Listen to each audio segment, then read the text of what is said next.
Para jemaah yang dirahmati Allah Subhanahu wa taala, alhamdulillah kita semuanya bersyukur kepada Allah bisa kembali bersama-sama di majlis yang sama-sama kita cintai, yaitu Mushola Nurul Ilmi. Dengan kajian malam ini adalah tafsir Al-Quran surah Al-Fajr ayat 1. Tahsinnya sudah ya? Tahsinnya sudah. Kemarin itu wal fajri, wakofnya adalah wakof rumi. Wakof rumi itu tidak bisa didengar oleh telinga, tapi akan terlihat oleh mata. Dikarenakan mewakofkan suatu kalimat, huruf sebelum akhirnya bukan huruf mat. Jadi huruf akhirnya kudu ada di makhrajnya, di tempat keluarnya. Wal fajr, bukan wal fajr. Bukan wal fajr, wal fajr. Nah, langsung makhraj ro-nya itu ada. Kan keluarnya ro itu punggung lidah. Nah, di sini nih, Bu, punggung lidah tempelkan ke langit-langit depan. Wal fajr. Jangan wal fajr, sama. Wal fajr walayalin ashr. Nggak ada bacaan model begitu. Wal fajr, mantulkan qalqalah, kemudian rohnya munculkan dengan kita menyimpan lidah pada tempat roh, yaitu di langit-langit depan. Wal fajr. Nah, roh jangan dibaca wal fajri. Kalau dibaca wal fajri bukan wakof namanya. Wakof itu mematikan huruf akhir. So, wal fajri. Nah, ini namanya wakof rumi. Hati-hati, kemarin dicontohkan dalam takbir walillahil hamdu. Nah, ada dalnya. Jangan sampai berhenti di M. Bahaya kan kemarin itu. Sepanjang malam menghinakan Allah, bukan mengagungkan Allah. Walillahil ham. Berhenti di M. Dalnya hilang. Maka itu bukan mengagungkan, tapi menghinakan Allah. Walillahi, bagi Allah, al-ham, hak kecil yang sedang meriang. Bayangkan sepanjang malam menghinakan Allah, menuduh Allah dalam keadaan meriang. Bagaimana bisa berkah setelah lebaran? Makin terpuruk dan makin susah. Walillahil ham, pakai ham besar lagi. Bagi Allah yang sedang kebingungan, dalnya nggak ada. Ham, ya parijal ham, ya kasyifal gham. Kan ada doa, wahai zat yang mengurai kebingungan. Ham itu kebingungan. Nah, makanya hati-hati. Walillahil ham. Makhraj dal itu ujung lidah ke daging, ke gusi gigi depan. Ta, ko, dal. Walillahil ham. Tempelkan, nggak bakal kedengar oleh telinga. Kalau mata bisa ngeliat. Nah, dalnya ada. Baik. Bismillahirrahmanirrahim.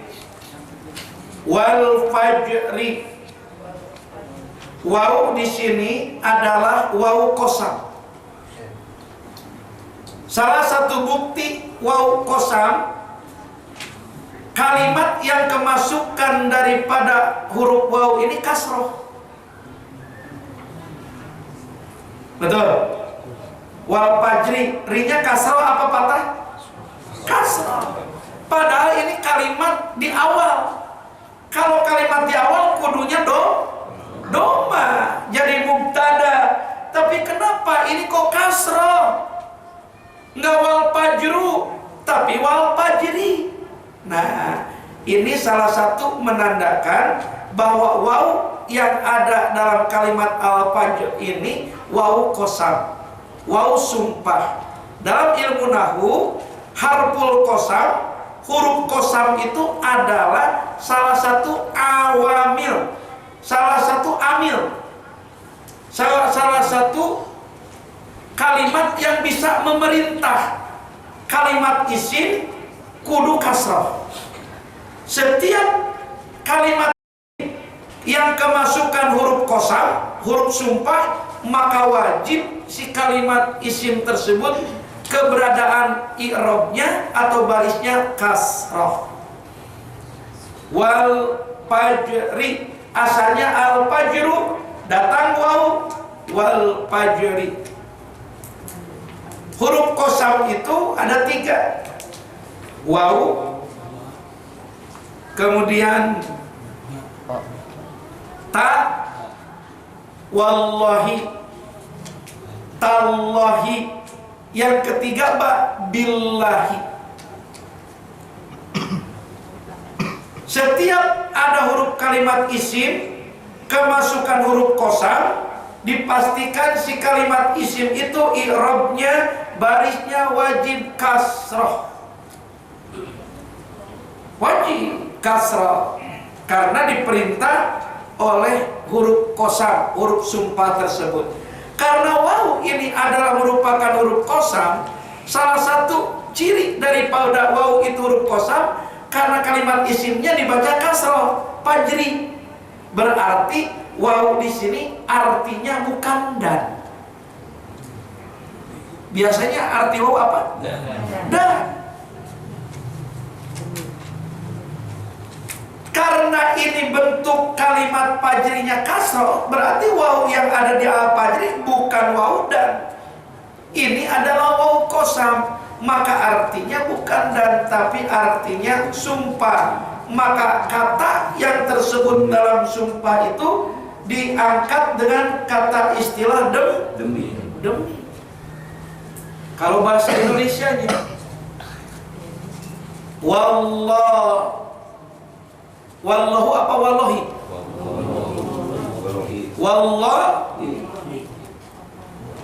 Wallahi kalau demi Allah.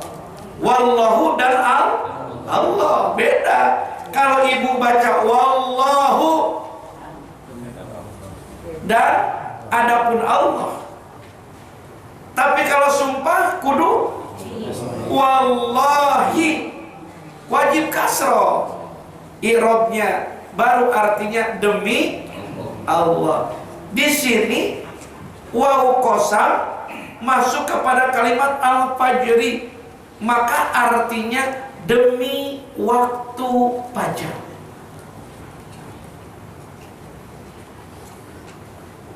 Demi waktu fajar.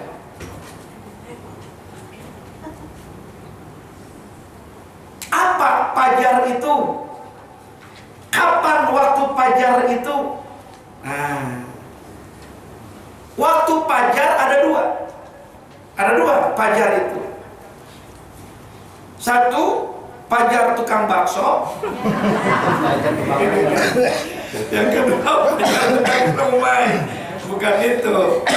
Jadi waktu yang disebut dengan fajar itu ada dua. Ya, ada dua.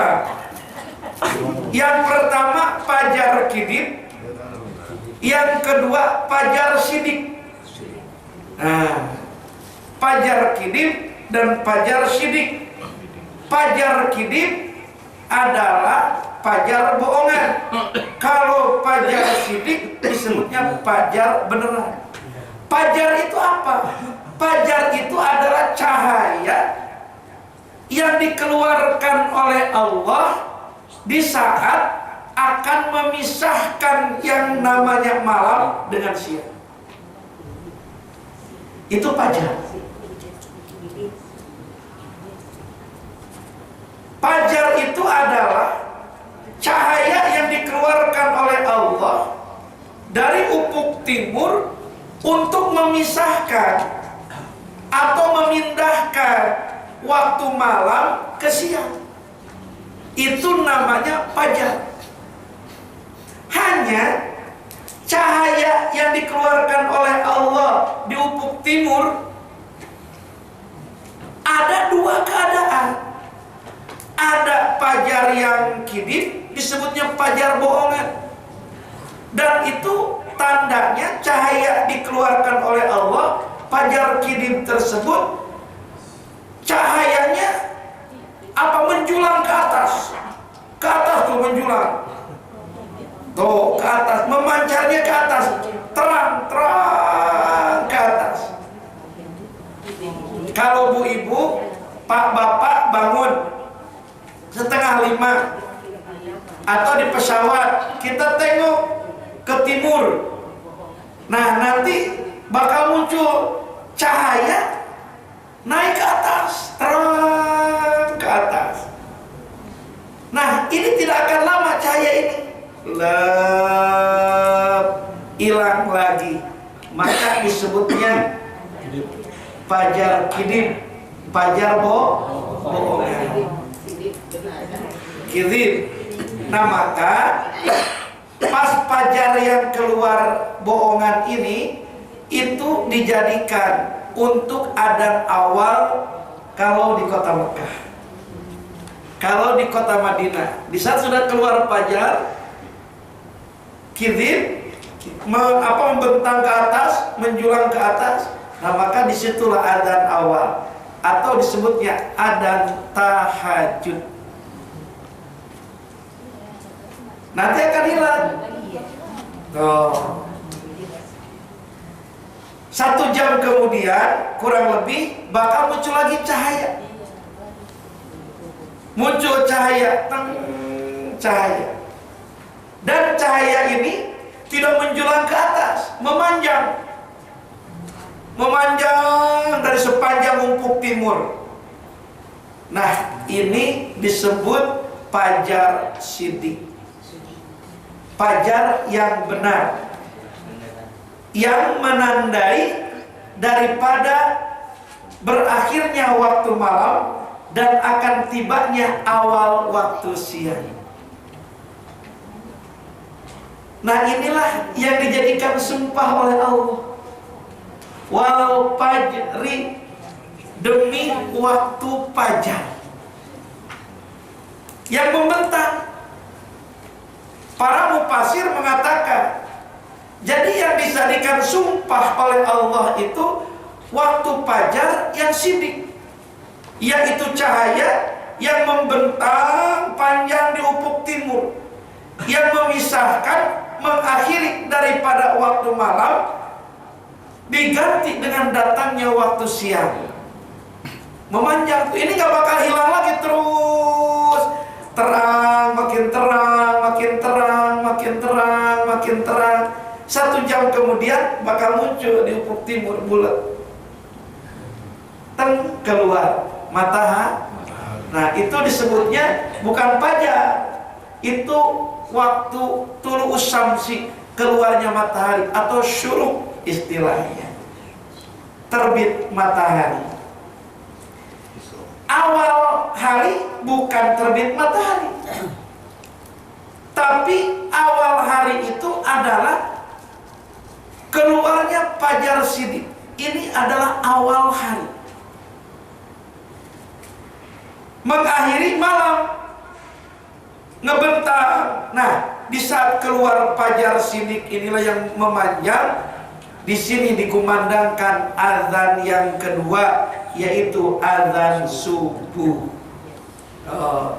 Jadi azan subuh itu ditandai apabila fajar shidik sudah keluar, maka baru tuh azan subuh. Baru tuh azan subuh. Dan fajar shidik ini pun menandai daripada orang-orang yang puasa mulai kudu melaksanakan saumnya, melaksanakan puasanya, yaitu menahan diri daripada yang membatalkan puasa, dan mulai menahan diri dari yang membatalkan pahala puasa, dari mulai terbit fajar shidik.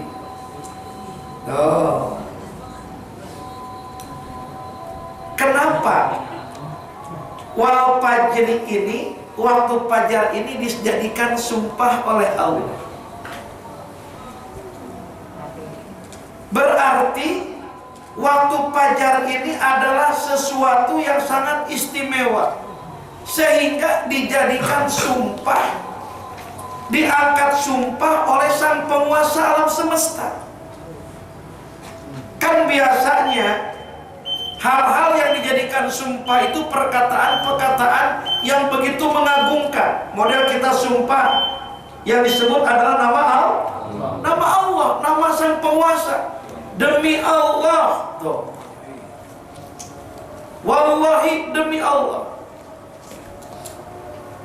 demi Rasulullah. Jadi sumpah itu mengambil kalimat ataupun sesuatu yang sangat istimewa. Maka sumpah yang jadi itu mengatasnamakan nama Tuhan. Nama Tuhan kan itu sangat istimewa dan dijadikan sumpah oleh kita manusia. Tapi sekarang Tuhan bersumpah, dan yang dipilih oleh Allah, yang dijadikan sumpah oleh Tuhan adalah waktu fajar. Ada apa sebenarnya dengan waktu fajar sampai sehebat itu dipilih oleh Allah untuk menjadi kalimat sumpahnya Allah? Berarti ada sesuatu yang harus kita pelajari tentang waktu fajar tersebut. Harus dipelajari.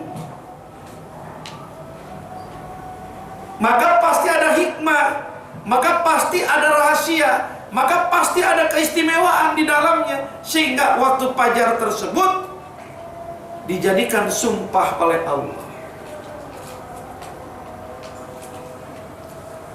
Salah satu para ulama mufasir mengatakan bahwa fajar itu dijadikan sumpah oleh Allah dikarenakan waktu fajar ini sangat istimewa. Istimewanya kenapa? Karena di waktu itulah dua kelompok malaikat, yaitu malaikat yang ditugaskan untuk berjaga malam, bertemu dan bergabung dengan malaikat yang ditugaskan untuk menjaga siang. Ketemulah pas di waktu fajar dising-singkan. Bergabung tuh malaikat daripada yang namanya petugas malam dan malaikat petugas siang, ketemu. Ganti apa namanya? Ganti shift.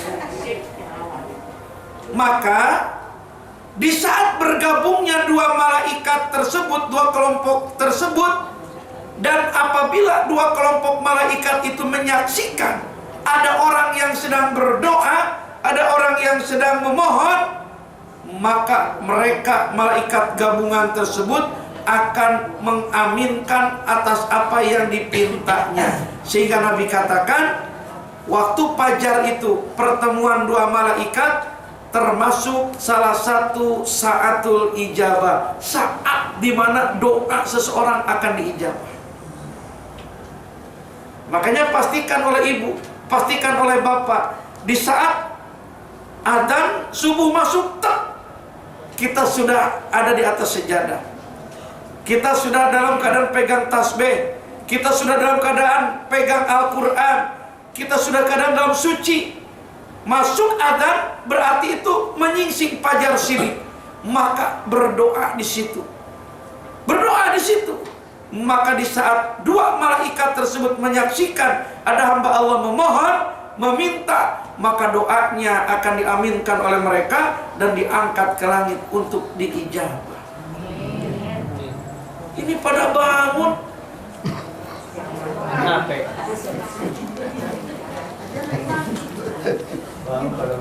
Di masjid Rasulullah ala Muhammad sallallahu alaihi wasallam. Bangun, sudah banyak orang depan rumah kita di jalanan.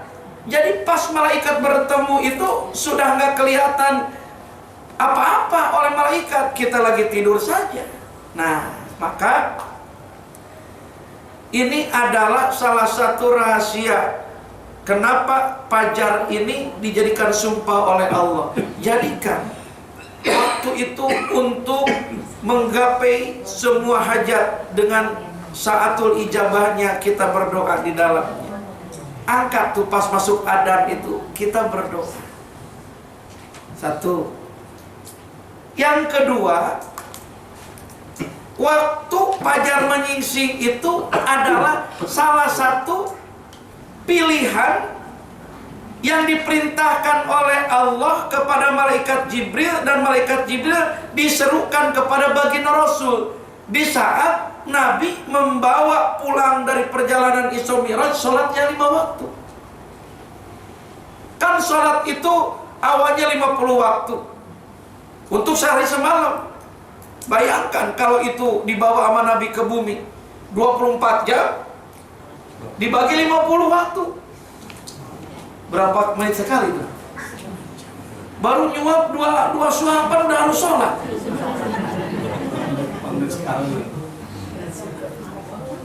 Berkat Nabi Musa alaihissalam, ditanya kepulangan Nabi dapat apa dari alam uluhiyah, alam ketuhanan, perintah sholat 50 waktu. Irji ila Rabbi, balik lagi ke Tuhanmu, umatmu gak bakal sanggup.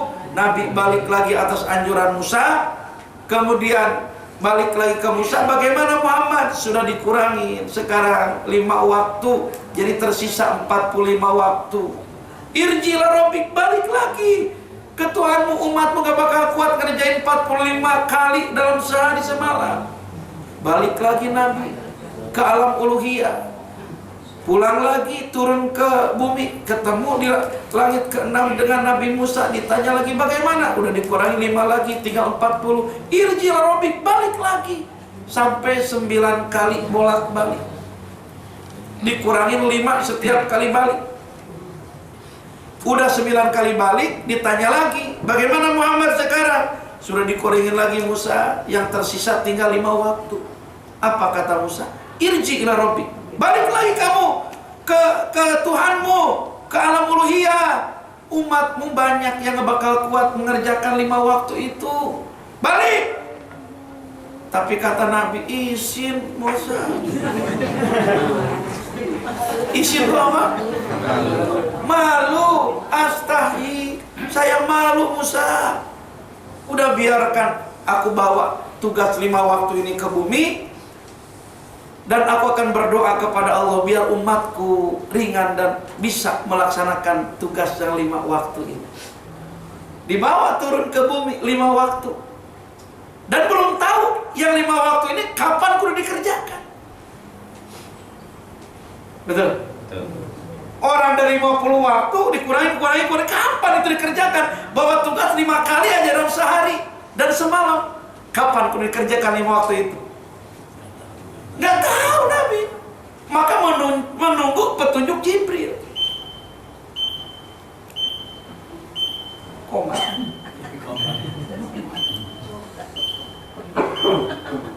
Tungguin dia. Yang 5 waktu dibawa ke bawah. Bagaimana mengerjakannya? Jibril mengajarkan. Kapan dikerjakannya? Jibril menginstruksikan pada Nabi. Nah, maka yang 5 waktu ini ada proses. Ada proses. Maka ada istilah kronologis. Awal-awal kejadian sholat 5 waktu ini. 5 waktu diperintah oleh Allah langsung saja kepada Nabi Muhammad, sujud sekarang, lakukan tuh yang 5 waktu di sini. Di mana? Pas tengah matahari pertama itu ada di ufuk-ufuk bergeser. Kenapa Jibril harus di tengah hari begini? Karena saat inilah pertengahan matahari ada di atas langit, Allah menciptakan jahanam. Jadi sujudnya manusia di waktu di mana diciptakan jahanam, sujudnya itu yang akan membendung, membenteng jahanam, akan melahap dari tubuhnya orang tersebut. Maka sholat duhur itu dikenal oleh kita karena duhur itu dohir. Gunanya salah satunya untuk membentengi tubuh kita tidak tersentuh api neraka jahanam. Maka yang sering ninggalin sholat duhur, jebol tuh bakal kena jahanam. Nah, sujud Muhammad di sini, sujud Nabi. Sholat 4 rakaat. Selesai, belum ada perintah lagi. Pas matahari miring, sesuai benda itu, bayangan sesuai dengan tinggi bendanya, Jibril bilang lagi, Muhammad, berikutnya kerjakan sholat yang keduanya di sini. Kenapa Jibril waktu lagi santai-santainya begini? Dikarenakan pada waktu kemiringan matahari inilah bapak moyang manusia Adam melakukan kesalahan memetik buah khuldi. Maka sujud di waktu di mana bapak moyangmu melakukan kesalahan, agar sujudmu, sholatmu di situ akan membentengi, membendung tidak terulangnya kesalahan yang dilakukan oleh bapak moyangmu, yaitu terseret melakukan pelanggaran atas larangan Allah, tergiur dengan syahwat melihat buah khuldi. Tuh, buah khuldi. Jadi sholat asar ini membendung syahwat biar tidak terperosok tertarik dengan buah khuldi. Nabi Adam di situ memetik buah khuldinya, sholat asar lah. Nah, sholat asar ini untuk melindungi syahwat kita, karena buah khuldi sampai sekarang masih ada. Masih ada. Karena Siti Hawa di saat menelan buah khuldi tersebut tidak sampai perut. Kalau sampai perut bakal digiling jadi darah, jadi daging, haram. Ditahan oleh Allah di dada Siti Hawa, sehingga muncul tuing. Tuing. Nah, ini buah khuldi. Makanya hati-hati. Sekarang buah khuldi itu banyak bergelantungan. Aki-aki saja kalau melihat buah khuldi masih tuh. Jadi istilahnya itu syahwat kita akan terseret di saat melihat buah khuldi. Di laki-laki ada buah khuldi, ada syahwat. Jadi sholat asar itu kesalahan bapak moyang supaya tidak terulang. Bentengnya sholat asar. Makanya kalau kita sering ketinggalan sholat asar, siap-siap syahwat kita tidak bisa kebendung kalau melihat lawan jenis kita. Tuh. Iya, bentengnya. Ami. Hati-hati. Sholat asar bro. Iya. Kita aja yang udah sholat asar masih nyeluduk aja gitu kan. Masih nyeluduk, keseret hawa nafsu. Apalagi kalau nggak sholat asar, habis tuh syahwat kita memporak-porandakan. Dilalap semua kemaksiatan gitu, ngikutin hawa nafsu. Dua, kemudian nunggu lagi. Pas terbenam matahari, Jibril perintahkan lagi, Muhammad sujud sekarang yang ketiganya. Kenapa Jibril harus saat matahari tenggelam ini? Karena di saat matahari tenggelam dulu bapak moyangmu Adam dipertemukan kembali dengan istrinya Hawa di Jabal Rahmah, tepat pas matahari terbenam di hari Jumat. Sujudlah, tanda bersyukur bapak moyang menyatu lagi. Maka sujudmu di waktu itu akan membawa keharmonisan dalam pasangan hidup, seperti disatukannya waktu itu pasangan dua yang telah terpisah Adam dan Hawa, akan menyatunya kembali kasih sayang dengan sholat di waktu di mana dipertemukan Adam dan Hawa. Sholat maghrib lah. Jadi sholat maghrib supaya rumah tangga sesuai dengan menyatunya waktu itu Adam dan Hawa ketemu kembali, merajut kembali yang namanya rumah tangga. Nah, maghrib itu salah satu manfaatnya adalah rumah tangga kita biar akur, biar tentrem sampai surganya Allah. Maka jangan salahkan siapa-siapa kalau sering ninggalin sholat maghrib, rumah tangga banyak cekcok, banyak berantakan. Tidak diberikan kenyamanan. Kekuatan maghribnya gak ada. Udah berapa tuh? 3. Nabi nunggu lagi. Di saat tidak ada cahaya sama sekali di langit, yang merah udah hilang, yang kuning udah hilang, menjadi gelap. Jibril menyerukan lagi, Muhammad, saatnya sekarang kau sujud. Perintah sholat yang keempat waktunya. Nabi sholat di waktu itu. Kenapa Jibril harus sholat di waktu pas kegelapan tiba? Karena di saat cahaya di langit sudah tidak ada, Allah membuka semua pintu keburukan, Allah membuka semua pintu kejahatan. Jadi bergeraknya kejahatan, bergeraknya makhluk-makhluk yang tidak baik ada pada di saat matahari atau cahaya hilang di langit, datangnya kegelapan. Bendung semua kejahatan, jangan sampai tiba dalam kehidupanmu dengan sujud di waktu dibukanya pintu kejahatan dengan sholat isya. Jadi kalau kita sholat isyanya awal waktu, berjamaah, tidak pernah ditinggalkan. Sehebat apapun kejahatan, sehebat apapun yang namanya guna-guna, gak bakal kena. Bentengnya sholat isya. Biasanya ibu-ibu mah sholat isyanya ditunda-tunda. Apalagi kalau lagi TV, kata cinta ntar belum selesai. Kalau bapak-bapak lagi Persib atau Persija main, begitu namanya isyanya belakangan. Ya, itu benteng untuk menahan ke semua kejahatan. Ya, tinggal berapa waktu? Nabi menunggu lagi tinggal 1 waktu yang dibawa turun ke bumi. Di saat fajar menyingsing melebar, maka Nabi dibangunkan, Muhammad, saatnya sekarang kau sujud yang terakhir. Kenapa Jibril harus saat sekarang? Manusia masih lelap dengan tidur. Maka di saat fajar cahaya dibentangkan oleh Allah, sekaligus Allah pun membuka semua pintu berkahnya, membuka semua pintu rezekinya, membuka semua pintu rahmatnya. Sujud, kamu di situ ambil semua pintu keberkahan, rahmat Allah, rezeki Allah. Di saat pintunya dibuka, kau dalam keadaan bersujud. Tuh, jadi sholat subuh itu pas dibuka pintu berkah, pintu rahmat, pintu rezeki, kita sholat, maka bakal berkah rezeki. Kita kesiangan melulu. Orang udah pada nyomot, orang udah pada ngambil, kita sisanya doang. Nah, makanya wal fajri dijadikan sumpah oleh Allah. Ketemu salah satu rahasianya, karena waktu fajar ini adalah waktu di mana Allah membuka pintu rahmatnya, membuka pintu rezekinya, membuka pintu keberkahannya. Sujud di waktu itu. Jelas? Ya udah kalau jelas. Nah, ini namanya ilmu. Saya juga kalau gak ngaji gak tahu bagaimana yang namanya kronologi sholat itu ada. Orang Nabi dibawa saja 5 waktu dari langit ke bumi. Kapan mengerjakannya kan gak tahu. Betul? Gak tahu. Nah, maka diarahkan. Ternyata ada manfaatnya.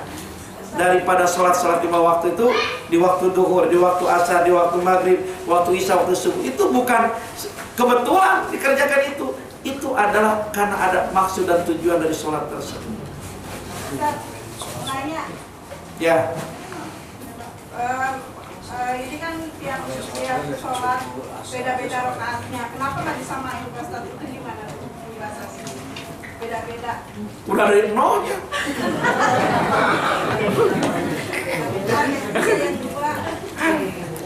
Jawabannya ayat ketiga. Wasyab'i wal watri. Demi hitungan genap dan demi hitungan ganjil. Tunggu tanggal mainnya. Satu yang namanya waktu-waktu siapa? Subuh, asar, itu yang namanya siapa? Yang namain waktu subuh, asar, isya, maghrib, kita manusia, ulama. Belum ada duhur, belum ada asar, belum ada apa. Maka para sahabat menamai, disebut duhur karena dikerjakan pas sore, terang-terangnya. Duhur itu dohir. Asar adalah saatnya dimana matahari hilang cahaya panasnya, itu asar miring nama itu, asrun. Maghrib terbenam, goroba kan gurub, terbenam, sebut maghrib gitu kan. Isya lenyap, mana itu. Subuh itu terang sedikit. Jadi bahasa Arab dinamain itu. Jadi bukan Jibril nih sholat duhur, nih sholat, bukan. Yang namain daripada yang namanya sholat 5 waktu itu setelah dikerjakan, baru itu namanya ditetapkan sesuai waktu yang dikerjakan. Kan di bawah perintahnya 50, bayangkan. Kalau di yang 50 itu ada namanya apa saja tuh nama sholat tersebut. Betul, dikurangin 45, tinggal 5, belum ada nama itu sholat. Hanya bawa tugas 5 kali. Berarti nama-nama itu setelah Nabi wafat ya Ustaz ya? Ya. Nama-nama sholat zuhur, asar, maghrib, subuh Ya, setelah Nabi di saat wafat. Nabi juga ada hadis-hadis yang menyebut duhur. Kalau Nabi subuh itu nggak pernah menyebut, tapi sebutnya fajar. Kalau Nabi wal fajri ini. di hadis. Kan Nabi juga mengalami sholat. Oh iya. Bukan Nabi wafat. Kalau tahun Hijriah setelah Nabi wafat. Kalau sholat kan dialami nama Nabi, maka dinamailah sholat duhur karena pas siang hari, sholat asar. Ya Bu, jadi kenapa kok nggak disamain genap semua gitu kan? Yang tiganya ada yang duanya. Nah insya Allah nanti panjang umur kita bahas di ayat wasyaf'i wa watri, demi hitungan yang genap dan demi hitungan yang ganjil. Nanti Tunggu tengah main. Ya mudah-mudahan semuanya panjang umur, sehat walafiat, dan sehingga kita bisa kembali bersama-sama lagi di majlis ini. Insya Allah. Kalaupun tidak melihat Ustadz Jajang di sini, buka aja YouTube-nya. Ada Bang Iwan bikin YouTube, ada YouTube saya. promosi. Tinggal lihat-lihat aja. Jangan lupa subscribe dan like komennya, gitu kan. Kalau Bang Iwan kan pemulung ilmu, cakep. Pemulung ilmu channelnya ada. Nah, saya juga ada Ustadz yang lainnya, ada channel Ustadz yang insya Allah nanti terus diupdate ya, mudah-mudahan jadi dakwah di media. Yang buruk saja bisa didakwahkan, masa yang baik nggak bisa. Gitu kan. Ya Bu ya. Insya Allah. Ini saja untuk kajian kita pada malam hari ini. Baru wal fajri ditandain. Luar biasa kalau dibongkar dengan tafsir itu, wah kesana kemari itu banyak sekali bahasan ya. Mudah-mudahan apa yang disampaikan jadi ilmu para jihad, jadi ilmu. Kemudian di Saban ini perbanyak baca sholawat. Yang punya hajat silakan. Sholawat yang pertama ada itu sholawat Jibril. Yang lainnya tuh baru sholawat itu. Yang pertama itu Jibril. Sallallahu alaihi Muhammad sallallahu alaihi wasallam. Wallahu a'lam. Subhanakallahumma wa bihamdika asyhadu an la ilaha illa anta astaghfiruka wa atubu ilaik. Walhamdulillahi rabbil alamin. Assalamualaikum warahmatullahi wabarakatuh.